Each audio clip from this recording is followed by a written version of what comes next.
saudara-saudara yang ada di Magelang, sehingga wong Lirboyo iku roh lek jenenge bapake Mbah Manap iku ya Abdurrahim, itu adalah dari bapak saya lewat Mbah Yai Kowaid atau Mbah Yai Yusa, Mbah Yai Bahrun dan seterusnya itu. Jadi tidak pernah Mbah Yai Manap itu menyebutkan nama bapaknya kepada anak turunnya. Ini saking humulnya beliau kayak menunggu wong dia. Nah, perlu kita ketahui bahwa Mbah Yai Abdurrahim ini wafat masih muda, artinya beliau menikah masih muda, kemudian mempunyai anak 5, yang satu yaitu masih baru saja berusia 1 tahun, terus beliau wafat. Jadi Mbah Yai Manap itu ditinggal wafat bapaknya itu masih yatim, masih usia 7 atau 6 tahun. Nah, yang tertua itu Mbah Yai Aliman itu baru usia sekitar 12 tahun pada saat ditinggal wafat oleh bapaknya.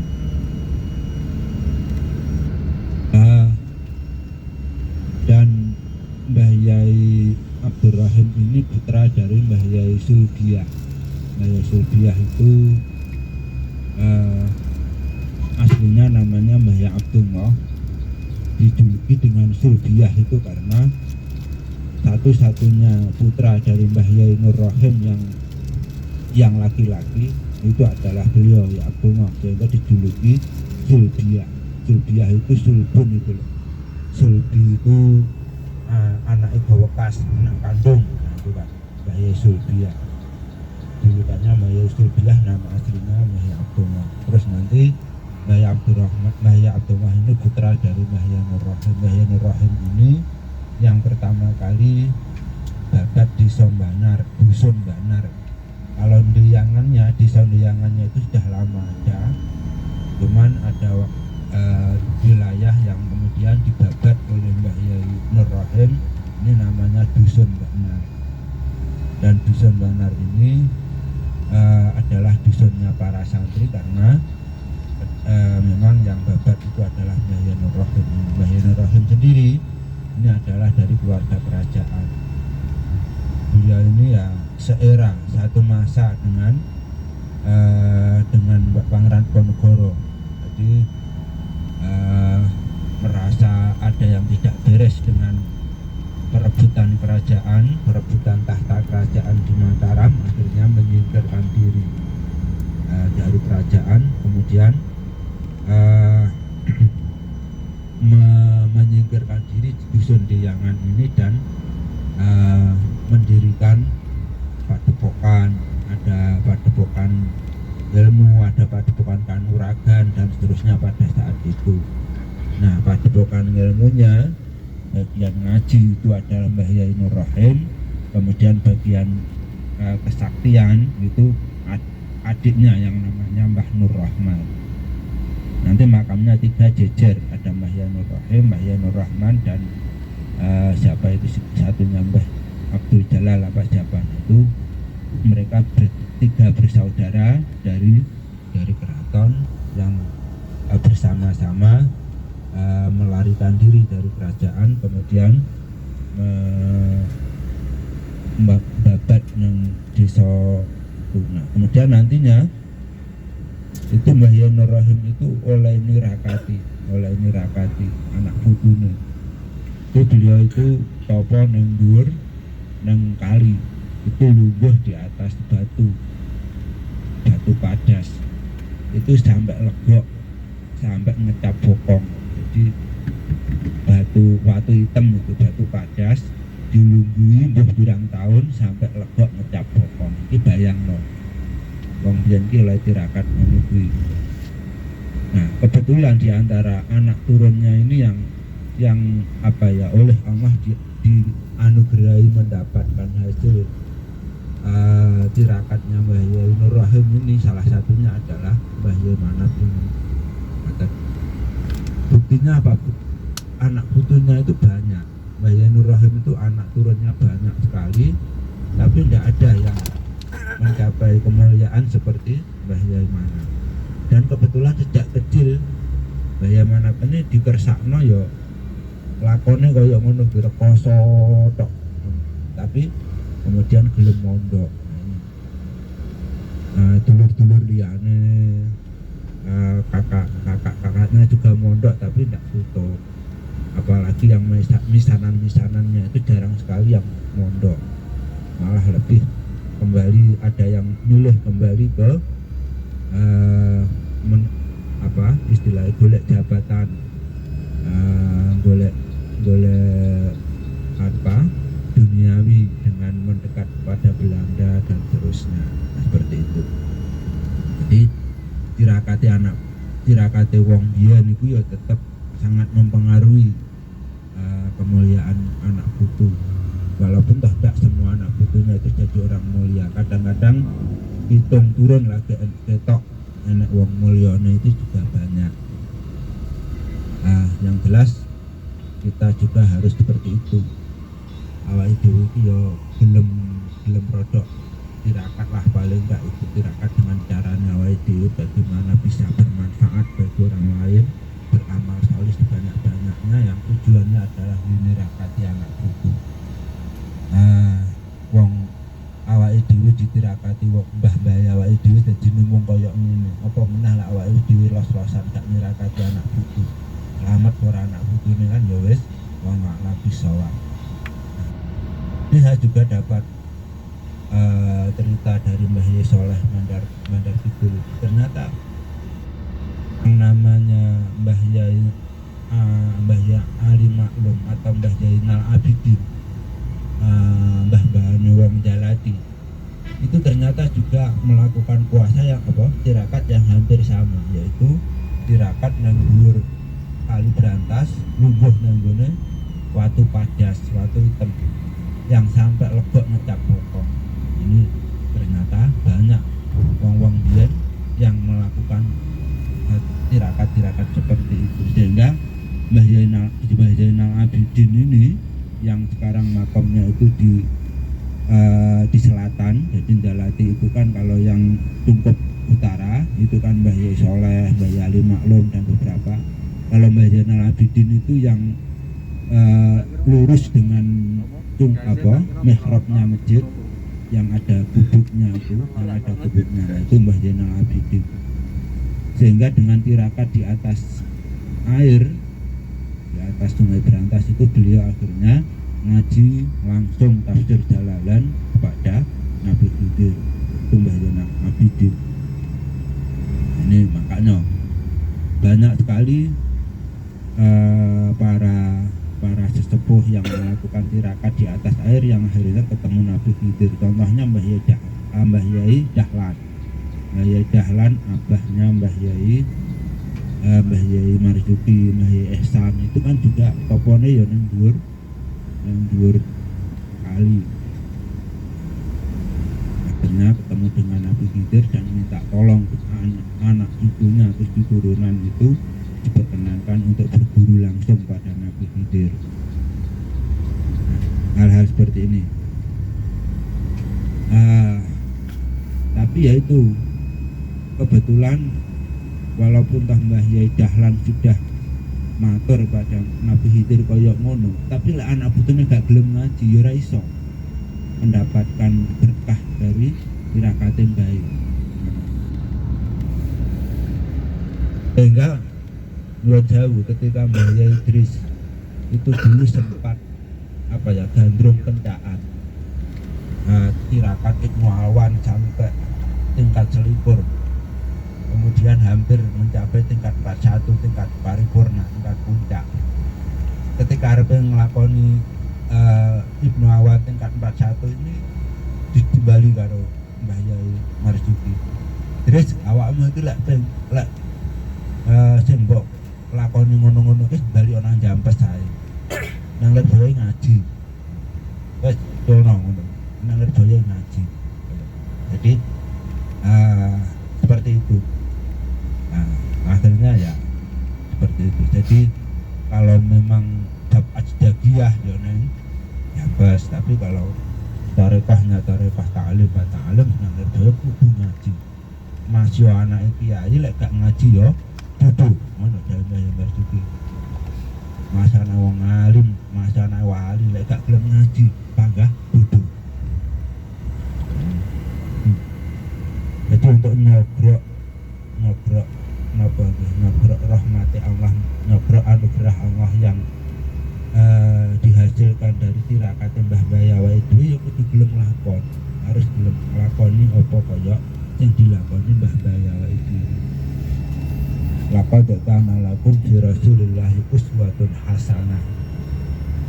Jadi kalau qul in kuntum tuhibbunallaha wa rasul qul in kuntum tuhibbunallaha fattabi'uni yuhibbukumullah wa yaghfir lakum dzunubakum. Jika Nabi dawuh kalau sampean mahabbah pada Allah, ikuti apa yang saya lakukan.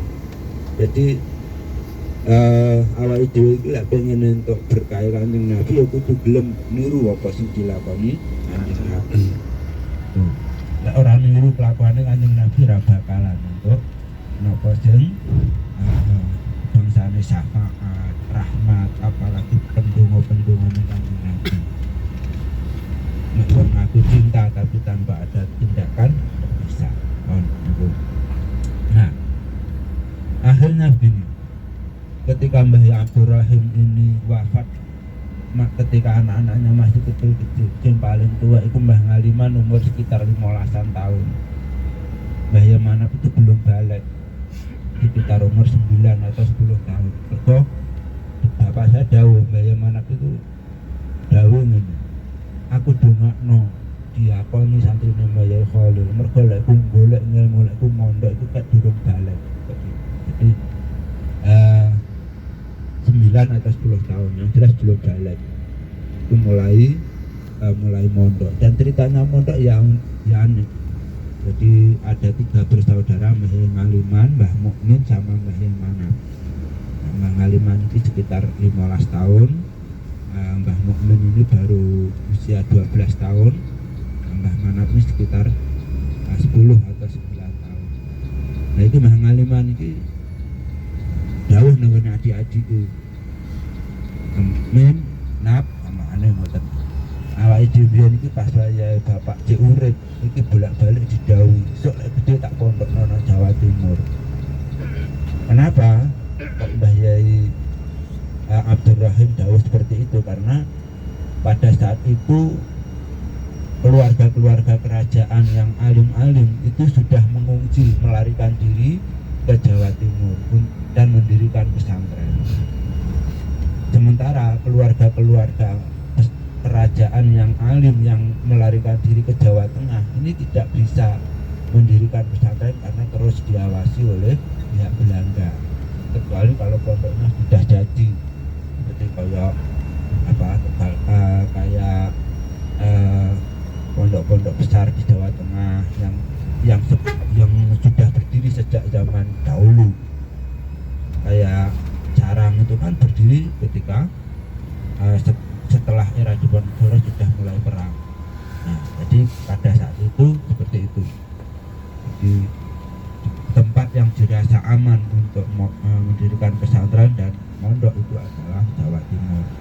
Nah, sehingga akhirnya mereka bertiga, Mbah Yai Animan, Mbah Mukmin dan Mbah Manap ini syukur pokoknya ngetan Jawa Timur, mengaku melarikan diri dari rumah, pokok melaku ngetan entah berapa tahun itu, entah berapa bulan, akhirnya tiba di Ngurah itu, di Babatan Ngurah itu dekat saya, dekat rumah saya, sekitar 2 kilo di utara tempat saya itu. Ya kebetulan kok di situ guru namanya Mbah Rejo namanya, Dwi Langgar. Ya mungkin kita bayangkan lah, ada anak kecil bertiga melaku bareng-bareng, terus untuk makan, untuk minum kan ya ngemes nang dalan-dalan. Nah, itu Mbak Rejo itu kebetulan kelas sama apa toli kok iso minggat koyok ngene, dan terus akhirnya mereka bertiga menjawab, "Yes, ning kene sik sampe saya belajar nulis sik." Nah, akhirnya belajar tulis menulis dan perdebatan. Kemudian setelah bisa belajar menulis kemudian direkomendasikan untuk mondok di Cepopo, karena memang Mbah Rejo ini kebetulan alumni Cepopo dan seterusnya itu seperti itu. Nah, ketika dari Cepopo yang sampai 7 tahun ini Mbah Aliman akhirnya dawuh namanya adik-adikku, aku mondok ini kok wis cukup, aku iki wis tuwek. Nah, iki aku krungu jadi Mbah Aliman, aku krungu mak iki wis gerah. Ya saiki mukmin kowe mulya nang Magelang. Apa ana makmu. Nah, mana iki mondok oneh, ketoke sing paling bakat mondok iki awakmu. Ngono karo bahasane awake dhewe. Wis go mondok oneh tak ragati. Ya. Setelah itu kemudian beliau mondok di Kertosono, pondok sono, Kertosono, dan itu baru beliau bisa merasakan mondok tenangan. Karena sebelumnya ya mondoknya ya hanya dari arek dalam, jadi ngobani sapi, ngobani wedhus dan ngobani sawah seperti itu. Belum bisa ngaji sepenuhnya. Itu akhirnya sampai khatam Al-Quran, kemudian meneruskan di Manji dan seterusnya. Nah ini atas mergo diragati karo masih itu seperti itu. Nah, kemudian bagaimana ini apa ya, sampai dawuh berkali-kali saking mengenang jasa beliau Mbah Aliman. Beliau dawuh nanggone mantu-mantune, putu-putune ini sering kali menceritakan tentang jasa Mbah Aliman ini, yang artinya putu-putune, mantu-mantune iki lek sambungo silaturahim karo Mbah Aliman kae. Aku lek gak nang Mbah Aliman gak iso dadi koyo ngono. Itu sampai seperti itu dawuh beliau. Nah ini menjadi salah satu pelajaran bagi awak dulu. Jadi umpama awak itu mondok punya kesibukan, punya tugas atau punya hikmah yang lain selain belajar mengaji dan yang urusannya ilmiah, ini ternyata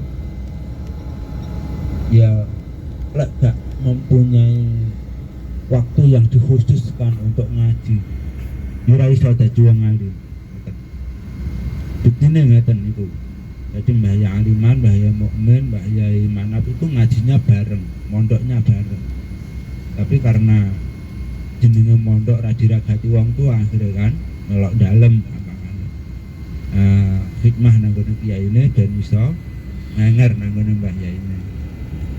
Nah ini akhirnya ngaji-ngajine ya mek ngaji kuping karena ndak punya kitab, wong ra iso kuat tuku kitab. Akhirnya ya mas-mas Mbah Manap ini ndak ada yang ngalim, hanya mendirikan langgar, marai cah cilik-cilik ngaji seperti itu. Beda dengan Mbah Manap yang mendapatkan kesempatan disangoni karo masih akhirnya bisa mondok, bisa ngaji full waktu. Nah akhirnya bisa meningkatkan diri menjadi kiai yang alim. Nah, ini menunggu.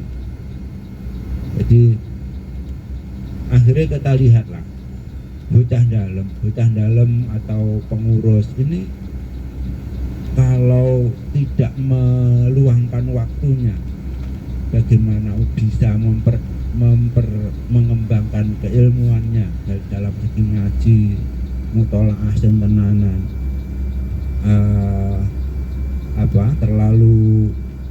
terlalu menyibukkan diri dengan hikmahnya atau jadi urusannya menjadi pengurus tanpa mau untuk meluangkan waktu untuk pengembangan ilmiah. Dia serai iso dadi kiai ngalim. Jadi anak wong koyok Pak Azizi itu sudah 1001 lah. Pak Azizi itu dalam. Ini mendino belanja kebutuhan warung nanggone Astono Bedek bertahun-tahun selama 6 tahun sekolah ini becak beliau tiap hari.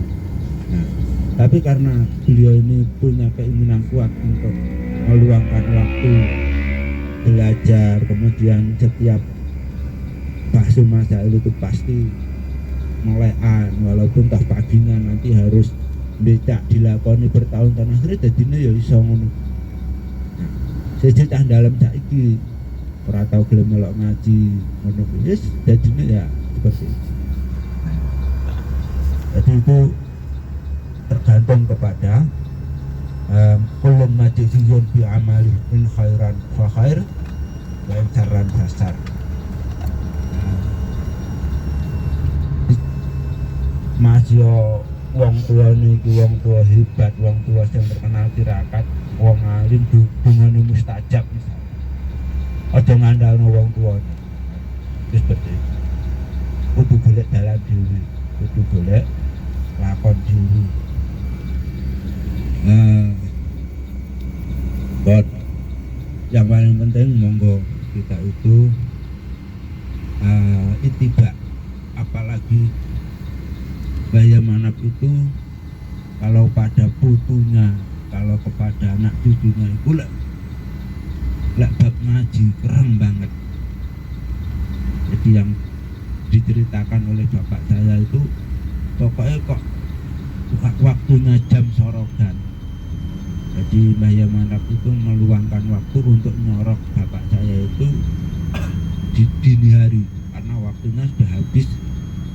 Pagi tinggi wiridan, jam 09.00 tinggi ngaji, setelah zuhur ngaji mana, sore ngaji mana, bar maghrib itu mesti wiridan sambung sampai isya. Jadi Mbah Manap itu kalau maghrib itu tidak pernah meninggalkan mihrab sampai isya. Nanti jamaah isya setelah jam 8 kemudian ngaji nanggone para santri-santri senior ngaji kitab tasawuf seperti Kifayatul Atiyah atau Al-Hikam itu khusus bagi pengurus dan tua-tua. Terus setelah isya nanti sampai jam 11, jam 12 baru butuhnya komanan waktu sorogan jam 12 malam. Sehingga bapak saya itu kalau pagi dolan sampai sore. Nah, itu ngarit atau apa, mereka bapak itu walaupun toh butuh paling kuat karena Mbah Yai Domroh itu paling keren. Lek durung ngarit durung olah sarapan. Jadi sampai seperti itu, saking disiplinnya orang dulu. Tak kok anakku malah dimanjakan, tidak ada, justru diwarai tanggung jawab. Nah ini Mbah Manap itu lek mulang sorokan keren banget.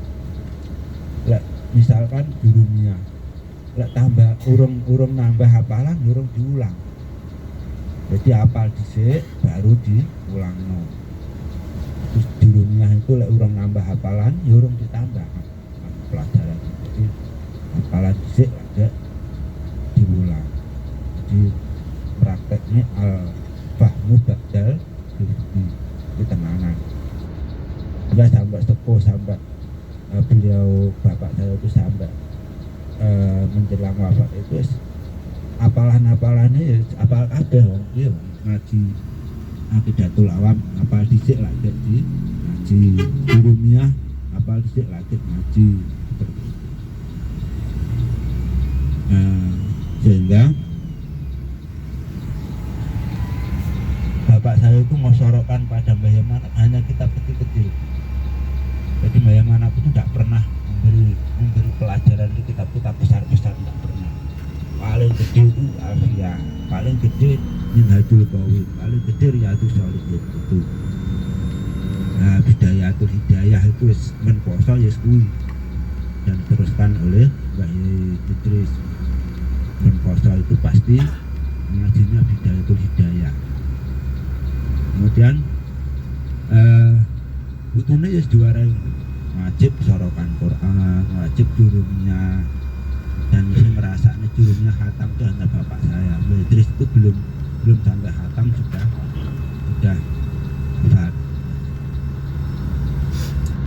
Kemudian baru ketika Mbah lagi itu baru bapak saya itu baru mengalami ngaji kitab gede-gede. Jadi ketika Mbah Yai Manap ya hanya kitab gede-gede itu, tapi didasari dengan kuat ketika mana apa dicek lah agak ditambah pelajaran.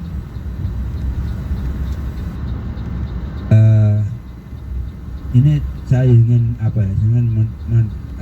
menekankan bahwa piye anak putune awake dhewe iki dididik dengan seperti itu. Mbah Yai Manap itu sampai ketika bapak saya itu nyolong sekolah, karena pada saat itu Mbah Yai Manap itu awal-awal belum ridho sepenuhnya dengan adanya madrasah, karena madrasah itu identik dengan Belanda.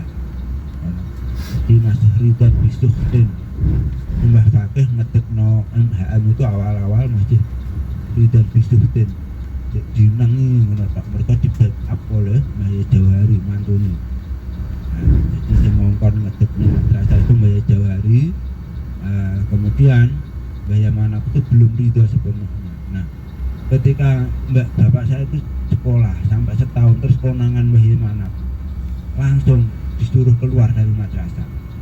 Wis awakmu tanggung jawabku, wis kowe ngaji nang aku rasa nang madrasah. Jadi Mbah Yai Manap itu dawuhku anfusakum wa ahlikum naro itu pemahamannya adalah wajib ngaji, mulang ngaji anak putu.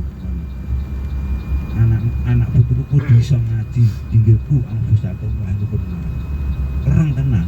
Jadi lek ngaji kereng tenan. Ngaji nang putu kereng tenan. Apa meneh ngaji Quran. Wis sampai nangis-nangis. Sehingga Mbah Yai Maksum itu ngaji Quran gak untuk pirang dino wis gak kuat. Saking kerenge Mbah Yai Manap lek ngaji Quran. Dengan tidak sampai 1 juz itu Mbah Yai. Juz amalnya gak tutup kalau ngaji Quran nang Mbah Yai Manap karena kerenge Mbah Yai Manap. Nah ini, jadi piye awake dhewe merhatekno ngajine anak. Jadi ya sampai anak itu diumbar, dicol, dijarno, apalagi hanya dipercayakan kepada TPQ, TPA dan seterusnya. Warai tanggung jawab untuk ngaji. Yang terakhir, monggo ini satu pelajaran yang paling berat itu adalah bagaimana Mbah Yai Manap itu tadi menyembunyikan humornya beliau itu luar biasa. Mbah Yai Manap itu tidak pernah mau menerangkan atau menyebutkan keunggulan diri, pernah mau, selalu menyembunyikan. Sehingga semua ini takon itu ya mong bapakku. Jadi bapakku itu kudu paling biling ya bapak. Wani takon misalnya, Mbah Manap, Mbah jenengan niku mondok teng Bangkalan niku pirang tahun. Nah niku akhirnya Mbah Yai Manap kepeksa jawab, nang aku mondok nang Bangkalan niku fitur fitrah. Jadi, mengalami 27 kali zakat fitrah tambahan ini. 26 tahun apa? Jadi itu hanya perjalanan yang Bangkalan tok iku lho, samane gak ngikut. Apa ya? Melu. Sama mondok nang Lurboyo paling suwi piro 20 tahun lah. Gak sampai ngikut.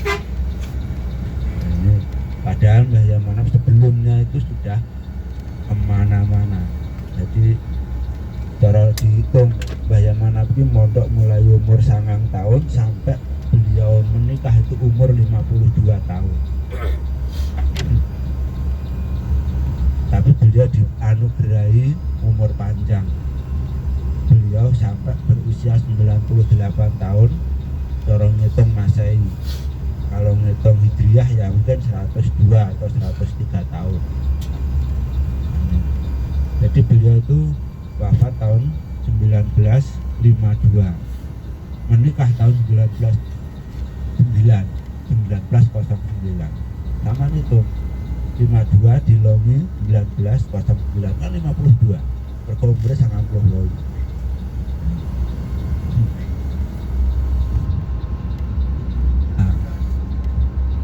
Iku ditakoki anake, "Mbah, apa bapak namine Mbah niku sinten?" Lho, tak gelem jawab, tak kersa jawab.